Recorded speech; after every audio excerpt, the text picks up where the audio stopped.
Hey guys, welcome back to the new video. तो आज हम आए हैं दिग्विजय टोयोटा सातारा यहाँ पे, जो कि one of the most reliable car brand और सेफेस्ट कार ब्रांड टोयोटा को रिप्रेजेंट करता है, जो कि यहाँ पे वाडेफाटा पे लोकेटेड है। तो आज हम इनकी इनोवा क्रिस्टा को देखने वाले हैं। तो ये इनोवा का सेकेंड जनरेशन मॉडल है। जब इनकी इनोवा पहली लॉन्च हुई तो उसके बाद 2016 में इसका अपग्रेड आया था और ये सेकेंड जनरेशन टोयोटा ने लॉन्च किया था। तो अगर हम बात करें इसके लुक्स की तो हमें कुछ इस प्रकार से इसके फ्रंट लुक्स देखने को मिलते हैं। अगर हम बात करें इसके फ्रंट की तो हमें फ्रंट में यहाँ पे बीच में टोयोटा का बड़ा सा लोगो ग्रिल पे, उसके साथ ही ब्लैक कलर में हमें पेंटेड ग्रिल मिलती है। उसके साथ ही यहाँ पे क्रोम ट्रीटमेंट भी हमें ग्रिल पे दिखती है, जो कि एकदम शानदार सी लुक देती है कार को। और अगर हम बात करें इसके हेडलैम्प्स की तो हमें यहाँ पे प्रोजेक्टर एलईडी हेडलैम्प्स और उसके साथ ही यहाँ पे हाई बीम के लिए हेलोजन लैम्प देखने को मिलता है। अगर हम नीचे देखें तो हमें यहाँ पे हेलोजन बल्ब देखने को मिलता है। उसके साथ ही इंडिकेटर प्लेसमेंट हमें यहाँ पे नीचे देखने को मिलती है। यहाँ पे क्रोम ट्रीटमेंट भी देखने को मिलती है। तो हमें फ्रंट से कुछ इस प्रकार से इसकी लुक देखने को मिलती है। ये क्रिस्टा लिखा हुआ अभी आता है इसमें, जो यहाँ पे आपको दिख रहा है क्रोम के साथ। और फ्रंट में इसमें 2 पार्किंग सेंसर्स है। तो अगर हम बात करें इसके साइड लुक्स की तो हमें इस साइड से कुछ इस प्रकार से ये नज़र आती है। जैसे फ्रंट से ये मैसिव से लगते हैं वैसे ही साइड से भी लगती है। साइड में अगर हम टायर प्रोफाइल की बात करें तो हमें इसमें 17 इंच के अलॉय व्हील्स देखने को मिलते हैं, जो कि फ्रंट में हमें डिस्क ब्रेक और रियर में ड्रम ब्रेक देखने को मिलते हैं। और अगर हम बात करें इसके ग्राउंड क्लियरेंस के बारे में तो इसमें 148 mm का ग्राउंड क्लियरेंस हमें कंपनी की तरफ से ऑफर किया जाता है। और अगर हम बात करें इसके ORAMs की, साइड मिरर्स की, तो हमें कुछ इस प्रकार से देखने को मिलते हैं विद इंडिकेटर। और यहाँ पे नीचे हमें पैडल लैम्प भी देखने को मिलता है, जिसकी प्लेसमेंट यहाँ पे है। तो रात में जब अंधेरा होता है तब वो पैडल लैम्प जलता है। हमें क्रोम फिनिश के साथ डोर हैंडल देखने को मिलते हैं। उसके साथ ही दोनों साइड रिक्वेस्ट सेंसर भी देखने को मिलते हैं। तो ये कुछ इस प्रकार से इसकी साइड लुक्स है। तो अगर हम बात करें इसके टॉप के बारे में तो हमें टॉप पे भी ये डिज़ाइन देखने को मिलता है। और यहाँ पे शार्क फिन एंटीना भी देखने को मिलता है हमें। यहाँ से हम इसका फ्यूल अप कर सकते हैं। ये इसमें 65 लीटर्स का फ्यूल टैंक आता है। अगर हम बात करें रियर की तो हमें कुछ इस प्रकार से इसका रियर देखने को मिलता है। राइट में हमें 2.4 और ये Z की बैजिंग देखने को मिलती है। और रियर में भी हमें 4 पार्किंग सेंसर देखने को मिलते हैं। ये पहला, ये दूसरा, तीसरा और ये चौथा।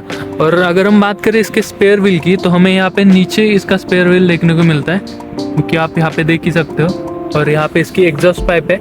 तो कुछ इस प्रकार से थी इसकी बैक साइड से लुक। तो देखते कार के अंदर क्या क्या फीचर्स है।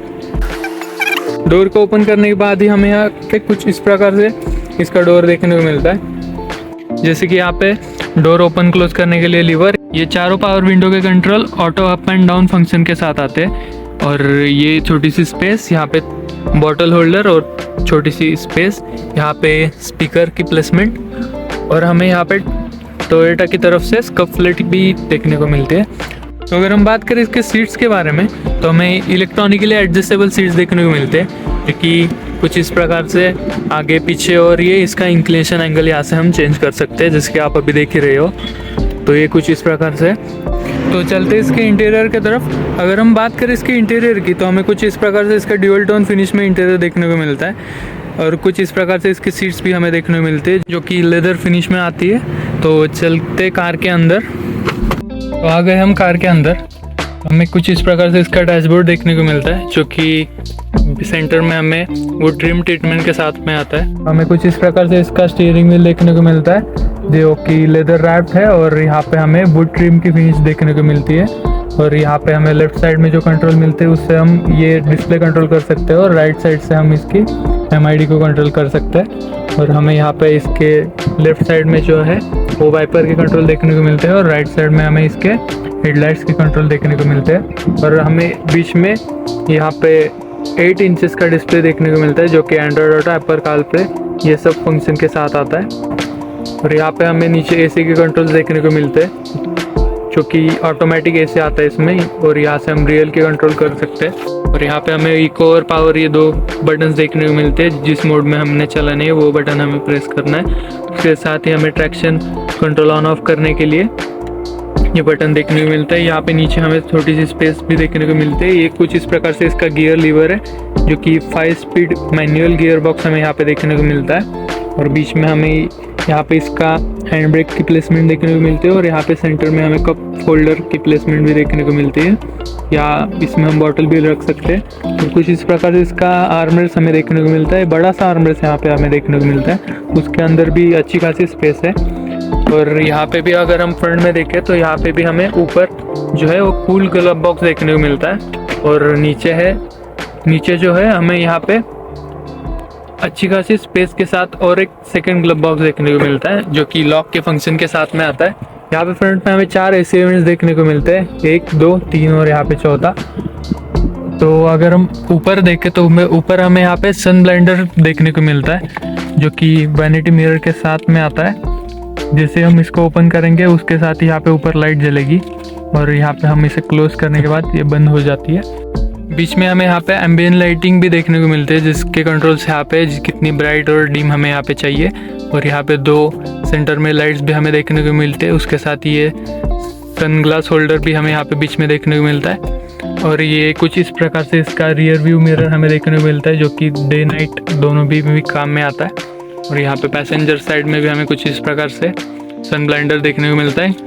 यहाँ पे ग्रैब हैंडल की प्लेसमेंट भी हमें देखने को मिलती है। तो अगर हम बात करें इसकी सेफ्टी फीचर्स के बारे में तो उसकी लिस्ट हमें यहाँ पे अभी स्क्रीन पे आपको शो हो रही होगी। और इस कार में जो है मेजरली SRS के 7 एयरबैग्स आते हैं। तो कुछ इस प्रकार से था इसका फ्रंट रो। तो चल के देखते हैं हम इसका सेकेंड रो और देखते हैं उसमें कितना स्पेस है।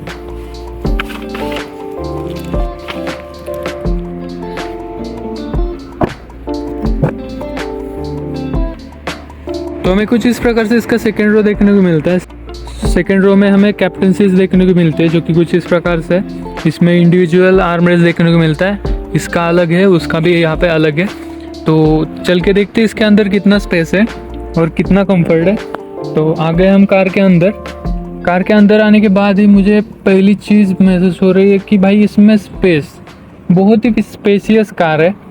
ये 7 सीटर होने के बाद भी इसमें सेकेंड रो में भी इतना अच्छा खासा स्पेस है। हम बात करें इसके लेग रूम के बारे में और इसके अंडर थाई सपोर्ट के बारे में तो कोई कमी नहीं है। अभी मैंने जितने कार का वीडियो बनाया इसके आगे तो हर एक कार में थोड़ी थोड़ी तो कमी थी कि भाई अंडर थाई सपोर्ट कम था, आगे नी रूम कम था।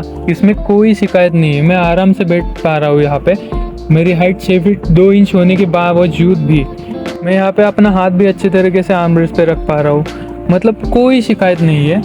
ऊपर अगर हम देखें तो यहाँ पे हमें एसी की प्लेसमेंट देखने को मिलती है और इसके कंट्रोल्स भी हमें यहाँ पे देखने को मिलते हैं। हम बात कर रहे थे आगे एम्बियंट लाइटिंग के बारे में, तो हमें यहाँ पे एम्बियंट लाइटिंग भी देखने को मिलते हैं। उसके साथ ही इंडिविजुअल यहाँ पे साइड में लाइट भी देख सकते हैं आप, और यहाँ पे ग्रैब हैंडल, उसके साथ ही कोट होल्डर भी हमें देखने को मिलता है, यहाँ पे प्रोवाइड किया है। और एक खास बात, हमें यहाँ पे सीट के पीछे आगे वाली ये पॉकेट होल्डर प्रोवाइड किया है कंपनी की तरफ से। उसके बावजूद भी हमें यहाँ पे जो है एक टेबल हमें देखने को मिलता है जो कि मैक्सिमम 10 kg होल्ड कर सकता है। यहाँ पे आप अपना लैपटॉप रख सकते हो और काम कर सकते हैं, या फिर कुछ खाना हो तो वो भी हम यहाँ पे रख के खा सकते हैं। हमें यहाँ पे नीचे ये एक कप होल्डर देखने को मिलता है। अगर आप पीछे बैठे हो यहाँ पे इस सीट पे और आपका ड्राइवर यहाँ पे गाड़ी चल रहा है तो आपको ये सीट आगे करनी है, तो आपको उससे कहना नहीं पड़ेगा कि भाई आगे करो या कुछ करो। आपको सिंपली ये लीवर जो है वो उसको ऊपर उठाना है और ये अपने आप सीट आगे जाएगी। और उसके साथ इतना अच्छा खासा लेग रूम यहाँ पे हमें देखने को मिलता है। यहाँ पे बंदा आराम से सो सकता है। तो कुछ इस प्रकार से इसका सेकेंड रो में स्पेस है। तो चल के देखते थर्ड रो में इसमें कितना स्पेस है। उसके लिए हमें उतर के जो मैं बैठा हूँ वो सीट नीचे करनी पड़ेगी, फोल्ड करनी पड़ेगी। तो हमें जो है सिंपली इस लीवर को हमें ऊपर उठाना है, उसके साथ ये सीट अपने आप आगे जाएगी और हमें अच्छा खासा स्पेस देखने को मिलता है पीछे जाने के लिए। मैं आराम से यहाँ पे पैर रख के अपना पीछे जा सकता हूँ। तो आगे है यहाँ पे थर्ड रो में, सीट को मैं सीधा करता हूँ। आ गए हम थर्ड रो में। कुछ इस प्रकार से इसका थर्ड रो में भी हमें 3 हेडरेस्ट देखने को मिलते हैं, एक यहाँ पे और एक दूसरा यहाँ पे। तो आप कह रहे होगे तीसरा कहाँ पे? तो तीसरा भाई यहाँ पे लगेगा, और वो है यहाँ पे पीछे बूट में। अगर कोई बंदा यहाँ पे बीच में बैठेगा तो उसके लिए आप यहाँ पे हेडरेस्ट लगा सकते हैं और 3 लोग आराम से इस थर्ड रो में बैठ सकते हैं। तो अगर हम बात करें इस थर्ड रो की कंफर्ट के बारे में, तो मुझे तो अच्छा खासा कंफर्ट महसूस हो रहा है। मतलब कोई शिकायत नहीं है ज़्यादा इसमें। और तो ऊपर हमें 2 एसी वेंट्स देखने को मिलते हैं थर्ड रो में भी, और यहाँ पे हमें पकड़ने के लिए ग्रैब हैंडल भी देखने को मिलता है।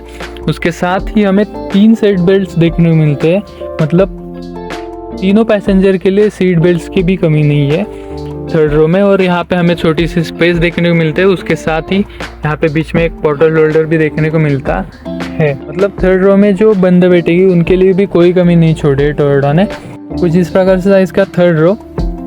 तो चल के देखते इसका बूट स्पेस, इसके बूट में कितना स्पेस है। तो उसके लिए हमें सिंपली ये यहाँ पे लीवर को है जो पुल करना पड़ेगा, और यहाँ पे ये सीट आराम से ऊपर जाएगी और यहाँ से हम बाहर जा सकते हैं।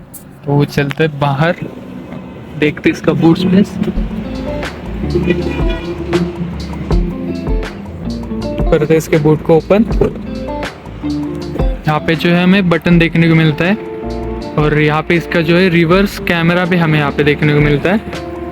तो अगर हम बात करें इसके बूट की, तो हमें यहाँ पे 300 लीटर का बूट स्पेस देखने को मिलता है, जो कि 3 रो होने के बावजूद भी अच्छा खासा है। यहाँ पे आपके 3 बैग आराम से आ जाएंगे, और एक के ऊपर एक रखो तो 4 भी आ जाएंगे।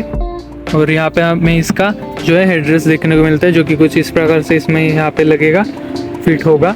अभी फ़िलहाल हम इसको नहीं लगा रहे, तो साइड में रखते हैं। और यहाँ पे जो है अंदर हमें इसका टूल किट देखने को मिलेगा, और ये हेडरेस्ट हम यहाँ पे लगा के रख सकते हैं। तो ये कुछ इस प्रकार से इसका था बूट स्पेस।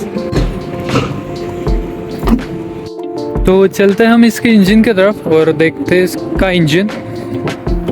इंजन ओपन करने के लिए हमें फ्रंट में ये लीवर को पुल करना पड़ेगा।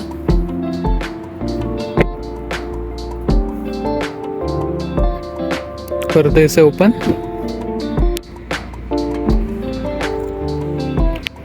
हमें कुछ इस प्रकार से इसका इंजन देखने को मिलता है, जो कि 2.4 लीटर डीजल इंजन यहाँ पे इसमें आता है, जो कि 148 bhp और 343 न्यूटन मीटर का टॉर्क यहाँ पे जनरेट करता है। और यहाँ पे हमें ऊपर जो है कुशनिंग भी प्रोवाइड की है कंपनी की तरफ से। तो करते इसे क्लोज। तो दोस्तों कुछ इस प्रकार से था टोयोटा इनोवा क्रिस्टा का ये ZX यानी टॉप वेरिएंट। अगर आपको इसके बारे में और डिटेल में जानकारी चाहिए तो आप स्क्रीन पे दिए गए नंबर पे कांटेक्ट भी कर सकते हो। और अगर आप सातारा पुणे से बिलोंग करते हो तो दिग्विजय टोयोटा सातारा यहाँ पे आके विजिट कर सकते हो और इसकी डिटेल में जानकारी जान सकते हो। इसके एड्रेस की लिंक मैंने डिस्क्रिप्शन में डाल दी है, उस पर आप क्लिक करके यहाँ पे पहुँच सकते हो और यहाँ पे विजिट करके इसकी टेस्ट ड्राइव भी ले सकते हो। तो दोस्तों मिलते हैं किसी और वीडियो में किसी नए कार के साथ, तब तक के लिए बाय बाय, टेक केयर।